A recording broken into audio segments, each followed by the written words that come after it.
예, 안녕하세요. 이제 부동산 학개론 심화 강좌 제 21강을 보도록 하겠습니다. 21강의 이제 주제는 이제 269페이지에 이제 투자를 보도록 하겠어요.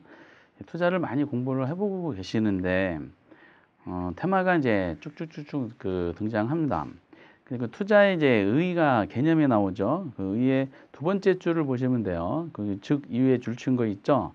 투자라는 것은 현재의 현금 지출과 미래의 현금 유입을 교환하는 행위, 이게 재무관리상의 투자의 개념이죠. 미래는 현금이 들어오죠. 현재는 물건을 살려면은 취득을 하기 위해서 현금이 나가야 됩니다. 현재의 현금 지출과 미래의 현금 유입을 서로 교환하는 행위.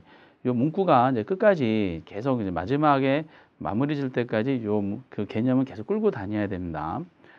그래서 어쨌든 요거를 이제 계속 언급해 드릴 것이고, 그리고 이제 그 현재라는 것은 이제 우리가 부동산 투자의 3단계를 논했을 때 거기 바로 밑에 네 번째 줄에 나온 것처럼 취득 운영 처분이다라고 설명이 되어 있죠. 취득 운영 처분. 그래서 취득은 현재 취득하는 거고, 운영과 처분은 미래를 말합니다. 그 운영 단계랑 이제 처분 단계에서 뭔가 미래 현금 유입액을 창출할 수 있도록 이제 기대하는 게 이제 투자의 사고 방식입니다. 요 3단계도 계속 끌고 다니게 될 겁니다. 그리고 이제 그 동그라미 1, 2, 3번은 필요 없고요. 여기서는 본문에 다 나오니까. 양가로 이번에 부동산 투자의 장점이 이제 의미가 있어요. 근데 거기 고수익성과 고안전성 이런 말은 있을 수가 없어요. 그래서 장점에 특히 고안전성이란 말은 논리적으로 맞지 않습니다. 이런 거 다 의미가 없고요. 그래서 이제 장점에 3대 장점이 이제 있습니다. 그래서 고수익성 파트, 고수익성을 그 단어를 공부하는 것이 아니라 그 안에 소득이득과 자본이득을 이제 기대할 수 있다라고 보셔야 됩니다. 그 장점에 세 가지가 있다 그랬죠. 그 유명한 3대 장점, 소득이득과 이 자본이득을 이제 기대할 수가 있다라는 논리가 나오죠. 소득이득은 이제 나중에 투자 분석에서 엄청 중요한 내용이죠. 얘는 운영 단계, 아까 취득 운영 처분이라 그랬잖아요. 운영 단계에서 기대되는 임대 수입을 말하고, 그 자본이득은 나중에 팔 거 아니야. 투자 분석할 때는 부동산을 살 때부터 팔 거를 염두에 두고 타당성 분석을 진행하게 돼 있습니다. 그래서 이거는 이제 그 처분 시에 이제 매매 차익 또는 양도 차익, 뭐 시세 차익 이렇게 표현을 하죠. 이 두 가지를 기대할 수가 있다라는 게 장점이 되는 겁니다. 물론 이제 소득 손실도 발생할 수 있고 자본 손실도 발생할 수가 있지만은, 그런 경우는 이제 부정적인 내용이고 타이틀이 장점이다 보니까 이거를 기대할 수 있다라는 식으로 마무리가 됩니다.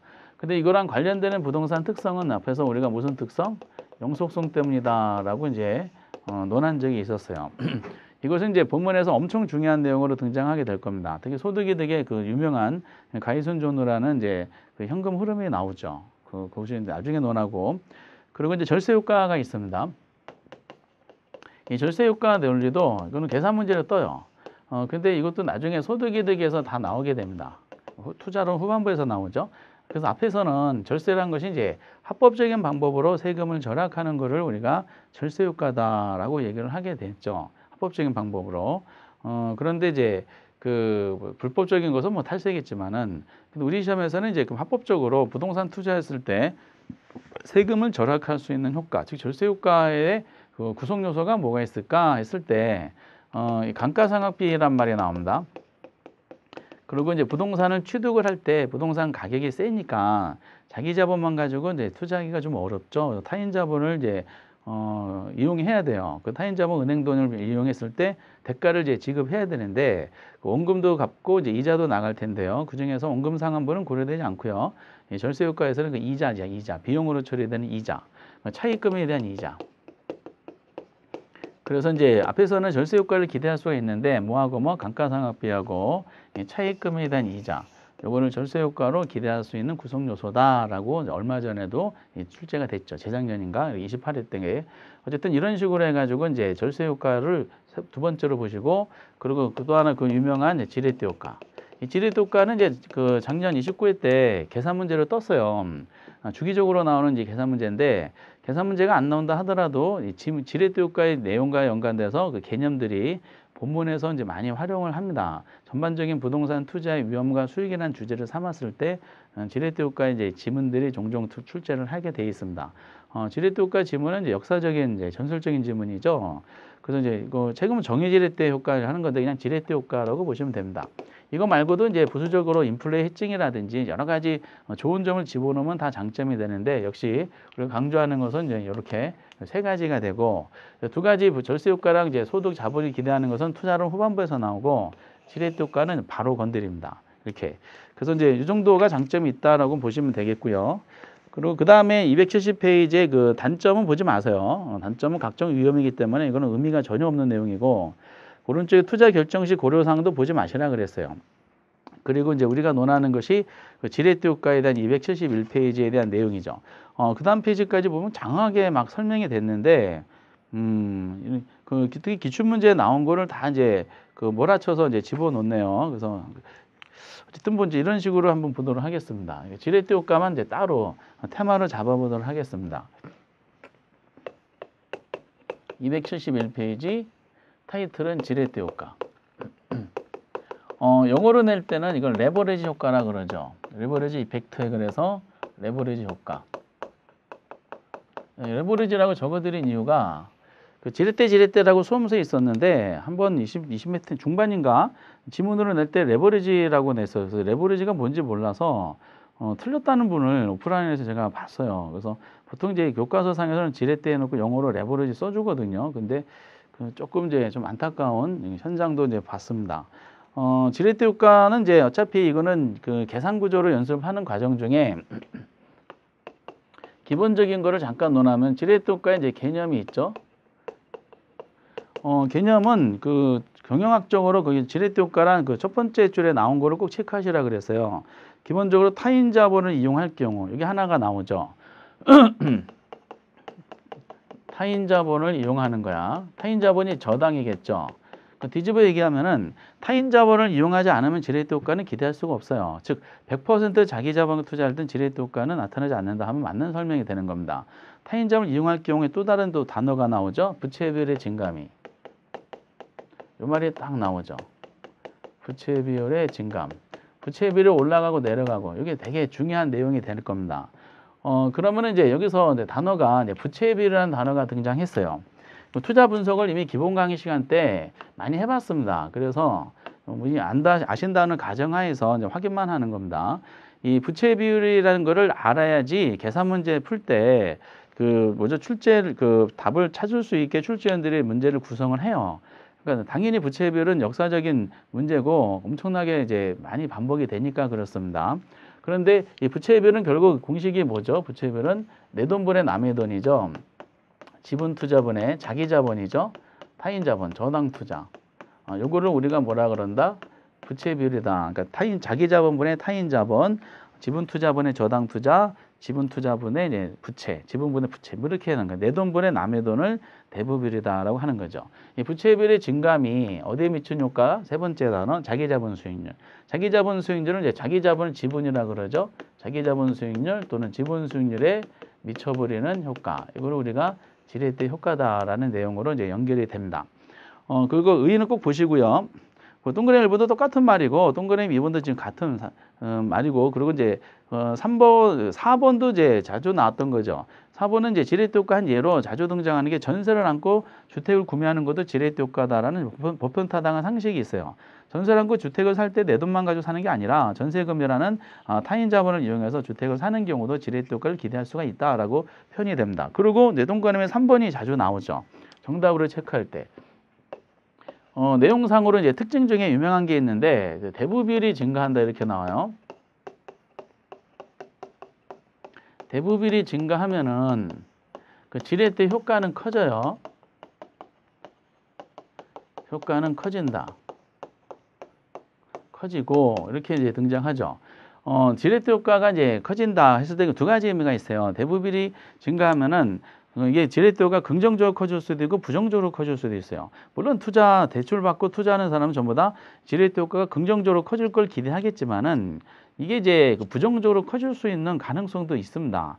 미래는 모르니까. 그래서 동반해서 커지니까 위험도 증가한다라고 얘기합니다. 근데 이제 여태까지 객관식 지문으로 나올 때 위험 있죠? 위험은 증가한다라고 해야 될 거를 자꾸 위험이 감소한다라고 몇 번이나 나왔었어요. 28회 때 요 지문으로 나왔을 때도 그때도 위험은 감소한다 또 나왔네. 그만 좀 내고 싶은데 지렛대효과 지문은 이렇게 내용이 많지 않기 때문에 이 정도로 내는 것 같아요. 그럼 여기서 또 중요한 단어가 뭐가 중요해요? 대부비란 말이 나왔죠. 그럼 대부비를 증가하면은 왜 지렛대 효과가 커질까라는 거죠. 이렇게. 그 이유가 이제 대부비과 부채비율 간의 관계 때문에 그래요. 그럼 대부비율은 뭐라 그랬죠?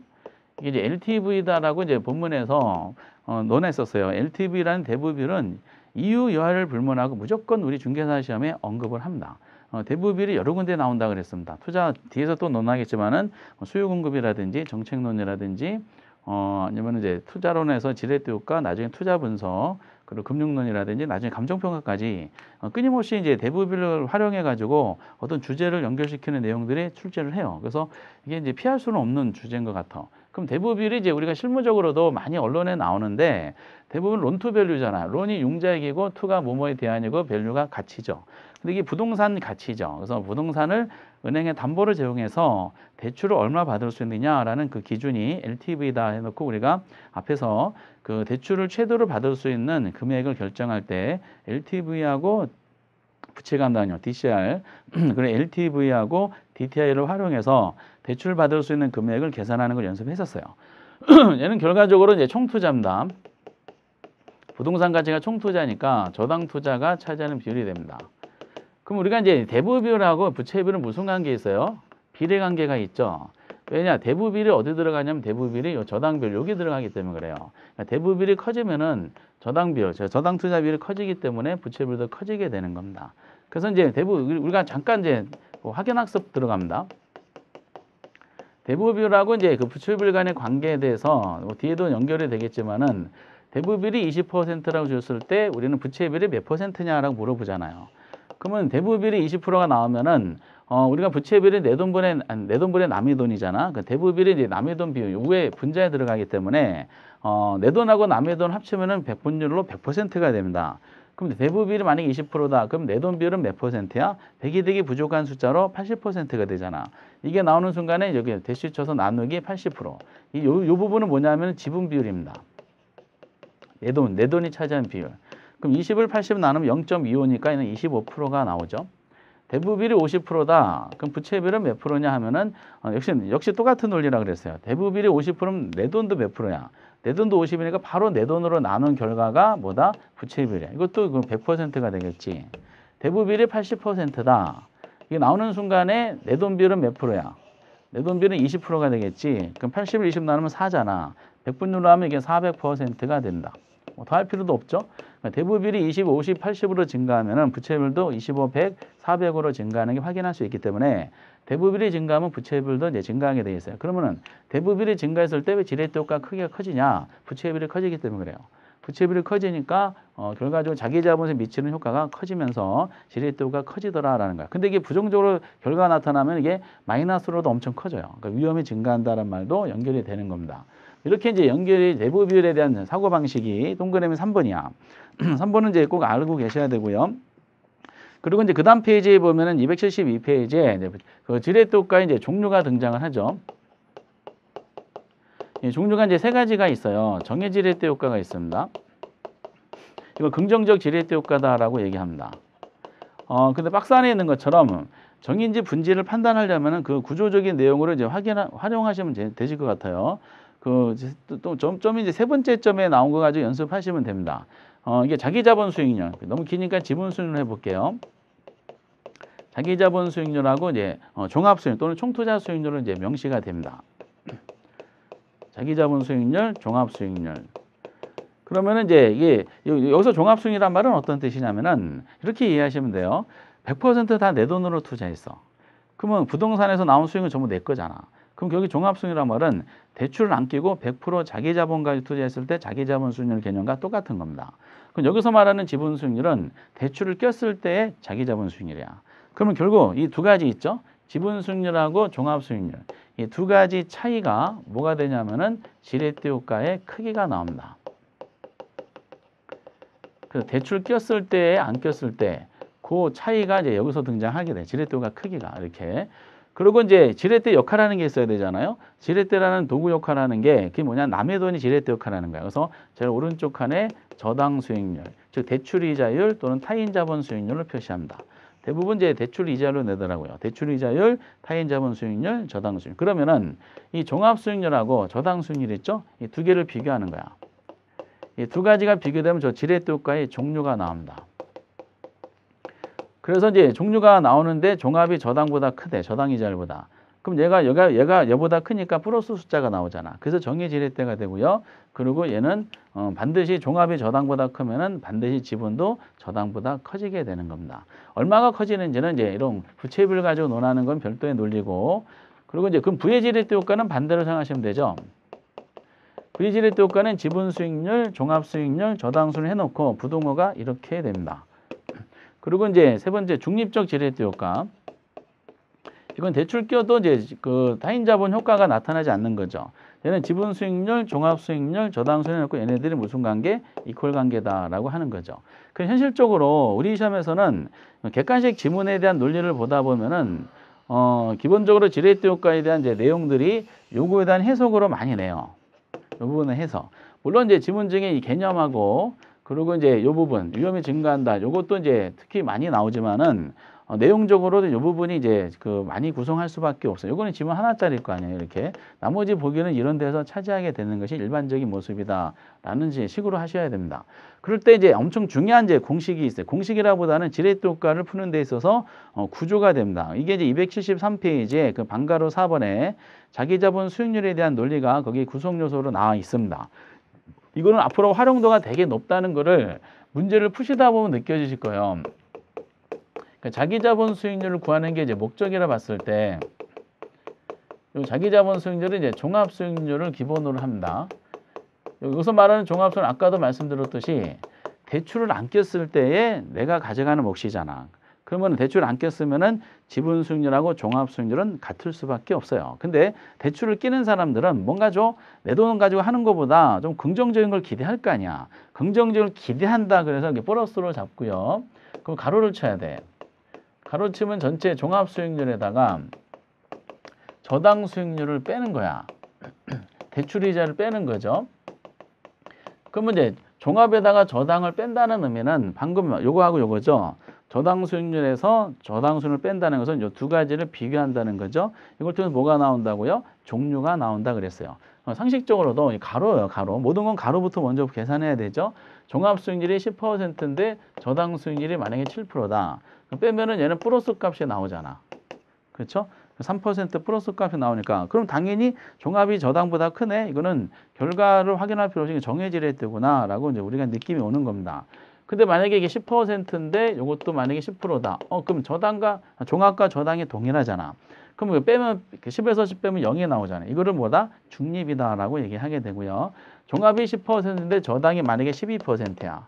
그럼 빼면은 뭐가 나와요? 마이너스가 나오죠. 이거를 뭐라 그런다? 부의 지렛대 효과다 그럽니다. 그럼 결과적으로 우리가 이제 플러스냐 마이너스냐 판단할 때는 기본적으로 항상 뭐하고 종합하고 저당을 가지고 확인하게 돼요. 근데 여기서 플러스 3하고 마이너스 2%가 나왔잖아. 그럼 3%, 2%가 직접적으로 자체가 이제 2라는 숫자가 자기 자본에 그대로 영향 미치는 것이 아니라 이 크기를 결정하면서 뭐가 결정해?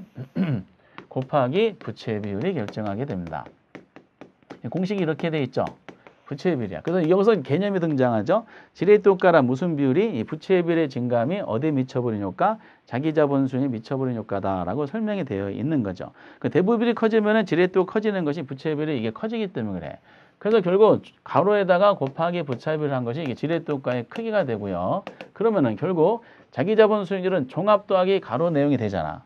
그러면은 이제 이게 넘어갈 수가 있잖아요. 넘어가면 지분에서 뭐를 빼? 종합을 빼지. 그리고 지분 수익과 종합의 차이가 가로 내용이기 때문에 아까 논했던 것처럼 지분 수익과 종합의 차이가 지렛대 효과의 크기를 결정하고 이 지렛대의 크기가 결정이 되려면 뭐에 대한 해석? 이 부채 비율에 대한 해석이 필수적으로 들어갈 수밖에 없더라라는 것을 구조적으로 이제 확인이 되게 된다라고 우리가 이제 느낌이 올 수가 있어요. 그래서 거기에 이제 272페이지에 이제 출제가 나왔던 지문들을 잠깐 확인해 보면은 거기 이제 정의 지렛대 효과라고 나온 동그라미 1번에 보기가 기억부터 쭉 돼 있잖아요. 전부 다 실제 시험 내용이 들어가 있는데 예를 기억해 보면 정의 지렛대 효과는 이렇게 나왔잖아요. 정해지는 종합 수익률이 저당 수익률보다 높을 때 발생한다. 그렇죠. 구조 그대로 냈던 거예요. 종합이 저당보다 크면은 가로가 뭐가 나오기 때문에 플러스 나오기 때문에 정의 지렛대다라는 그냥 나오는 겁니다. 2번도 같은 말이죠. 이렇게 똑같은 말을 이제 기출문제 나온 걸 그냥 똑같이 집어넣어 버렸네요. 그리고 뭐 그 동그라미 이제 그 뭐죠? 리얼에 보면 이런 말이 되죠. 정의 지렛대 효과란 부채 비율이 커질수록 자기 자본수익이 상승하는 걸 말하죠. 그럼 이 자기 자본 상승하려면은 종합은 정해졌고 플러스. 그럼 저게 상승하려면은 플러스 값 이게 커져야 되잖아. 그렇죠? 부채 비율 커지려면 얘가 뭐가 나와야 돼? 플러스 값이 나와야지. 부채 비율 커지면 플러스가 점점 커져서 자기 자본수익도 커지게 되는 거지. 그것이 이제 정의 지렛대 효과로 이제 등장하게 되는 겁니다. 그리고 이제 비읍에 보면은 결국 정의 지렛대를 예상하고 투자한 경우라도 부채 비율이 커질수록 그만큼 뭐더 위험은 어떻다? 증가. 앞에 나왔던 의의 내용 지금과 똑같죠. 그죠? 위험은 증가하는데 이제 이걸 실제 시험 위험은 감소한다 이렇게 표현하게 된다.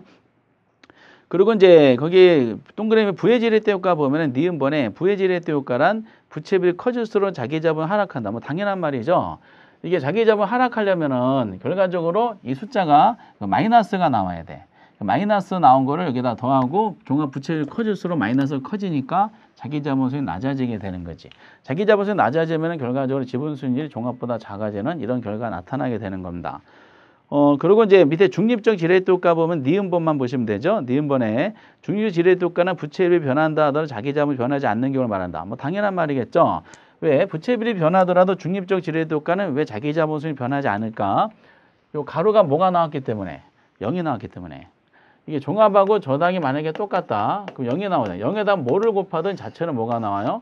0이 나오기 때문에 자기 자본에 영향을 미치지 않는 거지. 그럼 결국 모든 내용을 보면은 요 구조에 대한 해석을 가지고 전부 다 질문하고 있다는 것을 확인할 수가 있어요. 개념도 해결되고 특징도 해결되고 종류에 대한 지문도 이 구조 가지고 100%가 다 해결이 됩니다. 뭐 난이도가 높진 않아요.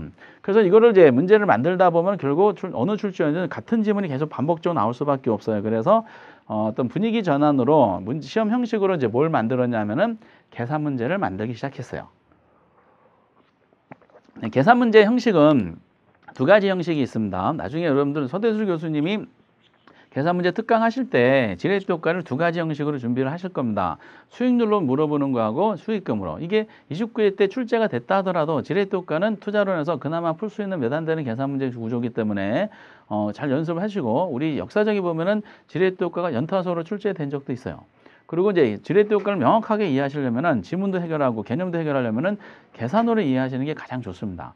두 가지가 있다 그랬어요. 수익률로 물어보는 거, 수익금으로 물어보는 거. 저희들이 이제 편한 것은 수익률로 물어보는 게 편해. 왜냐? 수익률로 물어보면은 출제원들이 어떤 수익률을 창출하기 위해서 여러 가지 자료를 이미 다 본인들이 계산해서 수익률이라는 데이터가 주어진 거야. 그러니까 간단해. 그래서 이제 최근에도 이제 이게 등장했을 때 어떤 형식으로 나오는 게 가장 기본이냐면은 예를 들어서 종합수익률이 주어져요. 종합수익률이 이제 15%다라고 또는 종합수익률 또는 총 투자 수익률로 주어지게 됩니다. 전체 수익률이야. 그리고 이제 저당 수익률이 주어지죠. 저당 수익률 대출이자로 보통 많이 주어집니다. 이게 10%다라고 합니다. 그리고 이제 부채 비율이 주어지죠. 가장 간단한 문제가 부채 비율 만약에 200%라면은 그럼 질문은 항상 나오는 게 똑같겠죠. 자기 자본 수익률이 얼마냐? 요거를 여쭤보는 내용이죠. 요거를 이제 우리 시험에서는 어떻게 되냐면은 지문으로 들어갔었어요. 그럼 지문으로 들어갔다는 말은 출제는 이 문제는 몇 초 만에 해결할 수 있다? 10초 만에 해결할 수 있다라고 판단한 거야. 그러니까 이건 10초 이상의 가치가 없는 계산 문제 형식이라는 뜻이죠. 그럼 요거 데이터를 이제 정석적인 방법은 이걸 물어봤으니까 요 주어진 거 있죠? 다 집어넣으면 돼. 종합 수익률이 15%예요. 이 말은 15%란 말은 대출을 안 끼고도 내가 내 돈만 가지고 투자하면 15% 정도 이미 확보했다는 뜻이야. 이런 논리가. 근데 욕심을 부려가지고 대출을 꼈네. 이거보다 더 많이 나올 걸 기대하겠지. 플러스. 근데 종합 수익률이 15%였다가 그럼 저당 수익률을 알아야 되잖아. 저는 몇 프로? 10%야. 그럼 여기까지만 보면은 지렛대 효과가 플러스라는 걸 확인할 수가 있어요. 플러스 몇 퍼센트? 5%라는 것이 확인할 수 있습니다. 즉, 지렛대 효과의 종류가 나왔어. 그러면은 이 5% 자체가 바로 여기다가 이제 자기 자본 영향 미치냐? 그렇지 않아요. 지렛대 효과는 무슨 비율이? 부채비율의 증감이. 그럼 여기다 부채비율이 주어졌죠? 부채비 몇 프로 주어졌어? 200%가 주어졌잖아. 그럼 100분율과 100분율을 곱할 때는 하나의 숫자를 표현하기 편하다 그랬죠? 그럼 200%라면 곱하기 뭐? 2를 하면 되지. 그러면 5% 곱하기 200% 하니까 이게 얼마 나와요? 10%의 지렛대 효과의 크기가 나옵니다.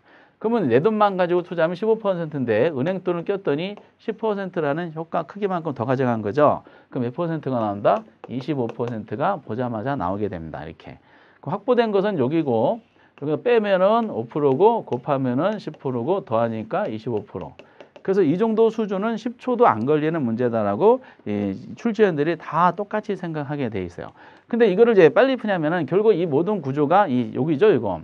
지분 종합 저당이라는 구조로 이해하시면 돼. 지분 수익률, 또 자기 자본 수익률, 종합 수익률, 저당 수익률. 그래서 지종조로 하시면 돼요. 위치를 한번 잡아볼까요? 지종조. 종합이 15, 저당이 10. 그럼 세 가지 데이터 중에 두 개의 데이터는 출제원이 주어졌어. 그러면 세 가지 중에 알고 있는 두 가지를 통해서 모르는 요것만 계산하면 되잖아요. 그럼 요거 종합은 확보된 상태야. 어떠라고요? 종합의 저당을 빼라 그랬죠? 5% 곱하기 무슨 비율? 부채비율. 몇 프로? 200%. 그럼 곱하기 2, 그럼 얼마? 10%만큼을 더 가져가니까 25%. 이렇게. 그래서 이 정도 난이도는 뭐 그냥 간단한 문제다라고 말씀드리고, 그럼 15회 때는 어떻게 나왔었냐면은 이 비율로 나온 것이 이제 역사적으로 15회 때가 처음인데, 이런 식으로 이제 물어봤었죠. 이건 단독 문제의 가치가 그 당시 있었던 거야. 총 투자 수익률, 즉 종합 수익률이 그 10%가 이제 주어졌고요. 대출 금리가 이제 8%가 주어졌고, 대부비율이 주어졌었죠. 대부비율이 80%가 주어졌어요. 역시 마찬가지로 자기 자본 수익률 얼마냐라고 물어본 거야. 근데 비율로 냈잖아. 그렇죠? 수익률로 냈기 때문에 지종조를 활용하면 되죠. 종합은 몇 프로? 10%. 10% 주어졌고, 그 대출 안 끼면 10% 다 내 거라 그랬죠. 그리고 저당 수익률은 몇 프로? 8%. 그럼 어떠라 그랬어요? 이거는 정해질 때네. 왜? 종합이 저당보다 크니까. 빼 몇 프로? 2%. 2% 자체가 영향 주는 것이 곱하기 뭐 하라고요? 부채비율. 근데 방금 전에 예를 들었던 것은 부채비율 자체를 주어드렸잖아. 근데 이 문제는 부채비율이 주어진 것이 아니라 무슨 비율이 주어졌어? 대부비율이 주어졌습니다. 그렇죠? 그러면 이것도 또 다른 내용이죠. 그럼 출제위원은 대부비율과 무슨 비율 간의 관계, 부채비율 간의 관계를 활용해서 지렛대 효과 문제를 풀어라. 이렇게 얘기한 거야. 그러면 대부비율이 나오는 순간에 아까도 몇 번 말씀드렸던 것처럼 이 부채비율로 바로 환산할 수가 있으셔야 돼. 이 연습이 되면 바로 나와요. 그러면은 이제 우리가 부채비율의 구성요소가 저기서 언급해드렸던 것은 내 돈분의 남의 돈이라 그랬잖아. 그럼 대부비율이 어디 들어가? 위에. 부채비율 위에 들어가니까 80이 되고, 남의 돈이 80이란 말은 내 돈은 몇 프로다? 20%가 바로 나옵니다. 더하면 총투자가 나와야 되니까. 그럼 80을 20 나누면 4가 나오죠? 4는 몇 퍼센트? 400%가 되는 겁니다. 그럼 부채비율이 바로 이걸 나온 거야. 그 대부비율 나왔다 그래서 바로 그 데이터 집어넣는 것이 아니라 대부비율과 부채비율 간의 관련성을 여쭤보는 거죠. 그럼 이게 얼마로 해야 돼?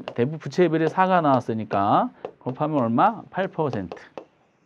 8%니까 더하면 얼마? 18%가 정답이 되는 겁니다. 이렇게. 그래서 이제 기계적으로 하시면 돼요. 그래서 이거 더하기 빼기 곱하기 나누기 몰라도 문제를 다 적어드리고 이렇게 합니다라고 절차적으로 했지만은 현장에서는 이제 그 연습이 되신 분들은 요거는 이제 1분짜리 문제거든요. 대부분 주어진 거. 1분짜리 문제를 거의 한 15초 이내에 풉니다. 그러면 이렇게 돼요. 연습하신 분들은 수험장에서 지렛대 효과 이런 식으로 나오잖아. 그러면 땡큐 한 호성을 질러요. 이거 나왔네? 이거 확보. 빼 2%. 대부분 역시. 대부분 나왔네? 부채비율 환산하자. 나누기 20에서 4. 8 더하기 18. 이렇게 딱 바로 나옵니다. 연습하면 그렇게 되고요. 연습하지 않으면은 찍는 형식이 나타납니다. 이렇게. 그리고 이제 이게 수익률로 물어봤을 때는 이런 식으로 내고요. 이제 그런데 작년처럼 수익금으로 물어보는 문제가 있어요. 수익금. 그럼 수익금을 물어보면 이제 데이터 값이 나오는 거야. 밑에 예제로 한번 해볼까? 기출문제가 이제 25회 때 나왔던 기출문제. 이거는 굉장히 간단하게 냈던 겁니다. 부동산 투자했더니 1년간의 자기 자본 수익률은 얼마냐? 여러분들은 이 수익률을 물어볼 때 이제 자기 자본 물어볼 때 박스 안에 보면 전부 다 데이터 값으로 금액이 주어졌잖아요. 그럼 이렇게 문제가 나오잖아요. 그러면은 지렛대 효과라는 것이 바로 인식이 돼. 그러면은 절차적인 방법만 따지시면 돼. 그럼 자기 자본 수익률이 얼마냐라고 물어본 거잖아.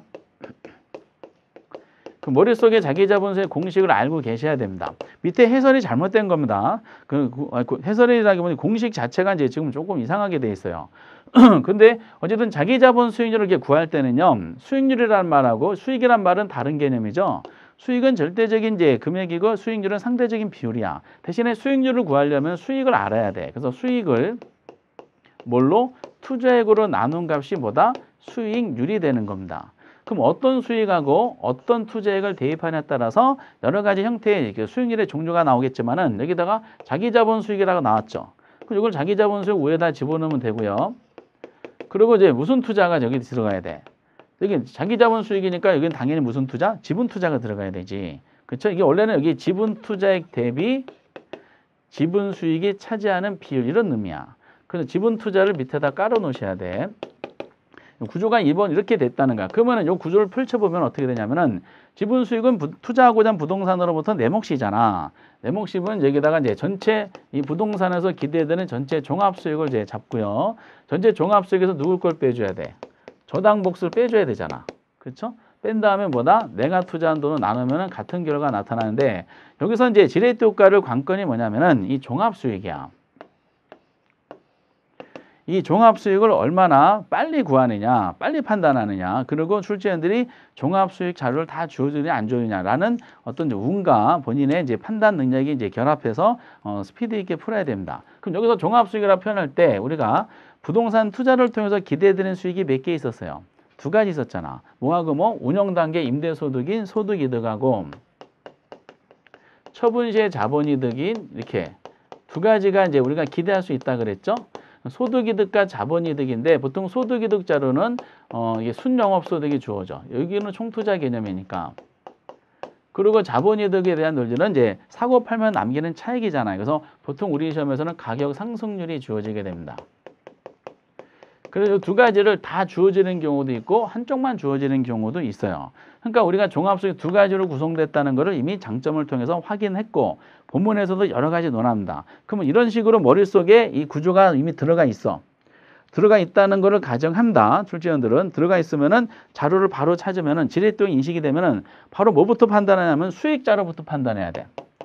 그 수익 자료가 주어진 그 자료는 맨 마지막에 주어져요. 근데 아니라 다를까 보니까 리을 있죠. 1년간의 순영업소득이 얼마 주었어? 2천만 원 주어졌네. 아, 순수익이 2천만 원이네. 그럼 여기다 2천만 원. 2천만 원 이렇게 하시면 되고요. 이거 바로 주어진 대로 하면 돼. 그냥 특별한 경우 없어요. 2천만 원. 그리고 혹시 자본이득이 주어지는가 따져봤더니 이때는 문제가 마지막 전 1년간의 부동산 가격 상승률이 0이래네. 그럼 얘는 없다는 거야. 이거는 안 주어졌어. 0이야, 0. 결국 전체 수익은 두 개를 더한 거죠. 그럼 결국 이제 이거는 없으니까 얼마가 되는 거야? 2천만 원이 이 투자를 통해 기대되는 전체 수익이 되는 거야. 근데 2천만 원 전부 다 내가 투자해서 다 내가 가져가는 거잖아. 근데 누굴 꺾였어요? 은행 꺾였어. 은행 꺾였으니까 은행 있죠? 은행이 얼마가 가져가는지는 요 자료를 확인하기 위해서 이때 은행 투자액이 얼마인지를 확인하는 거야. 그래서 얼마짜리 지금 살려고 그러냐? 지금 3억짜리 살려고 그러잖아. 3억짜리 부동산에 그 대출 얼마 꼈다 그랬어요? 2억. 아, 2억 꼈구나. 그럼 자료가 다 있어. 현장에서 바로 암산이 가능해. 그 은행에 가져가는 수익은 여기다가 이자를 곱하면 되는 거잖아. 그렇죠? 그럼 이자율이 대출이 주어지겠어? 안 주어지겠어? 주어지겠지. 디귿의 대출이자율이 몇 프로다? 6%가 주어졌네. 그래서 6%. 그럼 2억 곱하기 6천, 그 6% 하면 이거 얼마 나와요? 1,200에 나오잖아. 그럼 결국 전체 수익은 2천만 원인데 그중에서 1,200만 원 누가 가져가? 은행에 가져가는구나. 그러면 전체에서 은행 것 뺀 나머지는 얼마죠? 600만 원이 되는 겁니다. 그리고 내가 투자한 돈 확인해야 되죠? 아까 3억짜리 사는데 은행이 2억이야. 내 돈 얼마다? 1억. 또 1로 주어졌어. 간단해. 그 600만 원을 1억으로 나누면 얘는 6%라는 자기 자본 수익률의 정답이 나와야 되지. 자기 자본 수익의 정답이 거기 6%가 거기 어디 있지? 그 6%인가? 1억에 대해서 이제 1억에 대해서 6이 아니 6%가 아니라 이게 얼마죠? 800만 원이네. 제 계산 잘못했네요. 2천에서 1200면 800만 원이니까 1억이면 8%가 나와야 되겠네요. 8%가 1번에 있지 이렇게. 이런 스타일로 하시는 거야. 그래서 이게 만약에 연습이 되시면은 지렛대가 인식이 됐어. 자기 자본 얼마나 물어봤어. 바로 수익 자료가 머릿속에 떠오르셔야 돼. 수익이 2천만 원하고 가격 상승 0이네. 바로 2천만 계산하면 되고, 그리고 이 은행돈 빼줘야 되네. 은행돈이 빼는데 은행 얼마 투자했다 눈으로 확인하면 2억이고, 그리고 이자율이 6%네. 그 2억에서 6%니까 1200이네. 그 2천에 1200 바로 빼 800 남았네. 800을 내 돈 나누면 얼마? 1억으로? 그러면은 8% 이렇게 나오는 거지. 그래서 이게 이제 25회 때 문제고, 그리고 하나 더. 그리고 274페이지 보시면은 그 투기란 말이 있어요. 투기 다 삭제하세요. 오른쪽 투자와 투기 비교한 표가 있는데 다 삭제하시기 바랍니다. 학문적으로 투자하고 투기는 구별이 안 돼요. 우리가 이제 부정적으로 얘기하면 투기고 긍정적으로 얘기하면 투자일 뿐입니다. 보지 마시고. 그리고 이제 나서 276페이지 우리가 전에도 풀어봤지만은 형식이 다 비슷해요. 거기 보니까 이제 그 예제 작년에 나왔던 문제인데 부동산 투자 시 기업 타인 자본을 활용하지 않는 경우, 그러니까 100% 다 내 돈 가지고 투자한 경우야. 네 인번에 타인 자본 몇 프로 활용해서 50% 활용한 경우야. 대출 얼마 받았다는 거야? 50% 받았다는 거예요. 그때 자기 자본 순위를 얼마냐 물어봤어. 지렛대 효과 문제지. 똑같은 방식. 머릿속에 들어가 있어요. 이게 들어가 있는 상태에서 뭐부터 확인하라? 수익자로부터 확인하라. 수익자로 확인해야 되는데 수익이 두 가지가 있다. 운영 단계 소득과 처분 시의 자본이다. 그러면 혹시 순수익 자료가 있는지를 한번 확인해라. 마지막에 보통 후반부에 주어져요. 그러니까 두 번째 주어졌네. 이것은 1년간의 순영업소는 얼마다? 연 3천만 원. 3천만 원 주어졌네. 3천만 원. 여기다가 현장에 동그라미 치면 되겠죠. 3천만 원. 그럼 혹시 자본이득이 주어지는 거 봤더니 가격 상승률이 있는가 봤더니 세 번째 자료 주어졌네. 가격 상승률 몇 프로다? 2%야. 그럼 2%를 금액으로 환산해야 되잖아. 2%가 얼마인지를 확인하려면 이제 투자 금액을 확인해야 돼. 지금 얼마짜리 살려고 그래? 10억짜리 살려고 그러는구나. 10억. 그럼 10억의 2%니까 얼마다? 2천만 원이야. 2천만 원.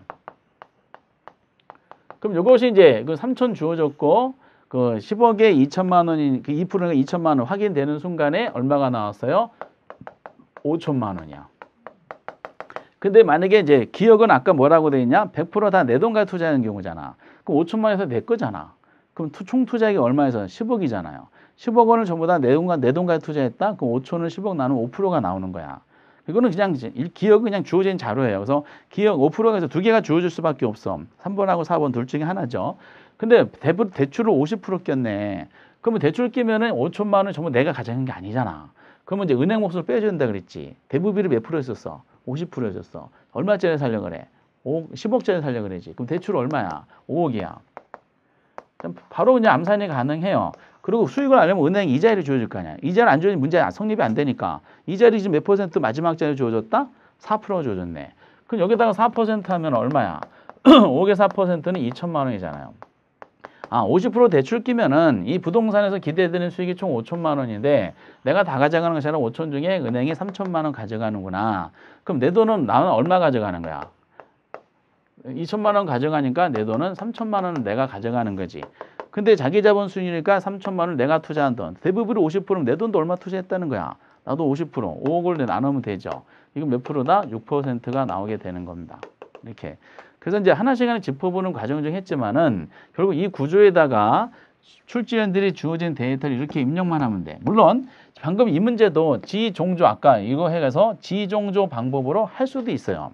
근데 지종조는 그냥 수익률을 물어볼 때 하는 게 제일 좋고, 그리고 이제 수익금을 물어볼 때는 이 정형적인 공식, 정석적인 방법으로 틀을 만들어서 이제 주어진 걸 입력하는 연습만 하시면 되는 겁니다. 그 작년에 나왔던 지렛대 효과 예제 있었죠? 276페이지. 이 난이도 이상은 절대로 못 내요. 우리 시험 수준에서 봤을 때. 그래서 이런 형태로 준비를 해주시면은 뭐 출제되긴 했던 문제지만은 자신감 있게 우리가 반복적으로 나왔을 때 해결할 수가 있고요. 이 구조를 통해서 이제 이 지문도 같이 묶어서 연습하시면은 좋은 이제 투자론 8문제 나오는데 그 중에 한 문제를 부드럽게 풀 수 있는 기회가 되는 거죠.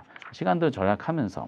여기까지가 이제 첫 번째 주제인 장점에서 지렛대 효과를 중점적으로 한번 논해봤습니다. 이렇게 잘 연습을 한번 해보시기 바랍니다. 그리고 이제 두 번째 주제가 277페이지에 위험과 수익에 대한 논리가 나오죠. 그래서 여기서 어느 부분이 중요한지를 다음 시간에 한번 살펴보도록 하겠습니다. 여러분들 대단히 수고하셨습니다. 감사합니다.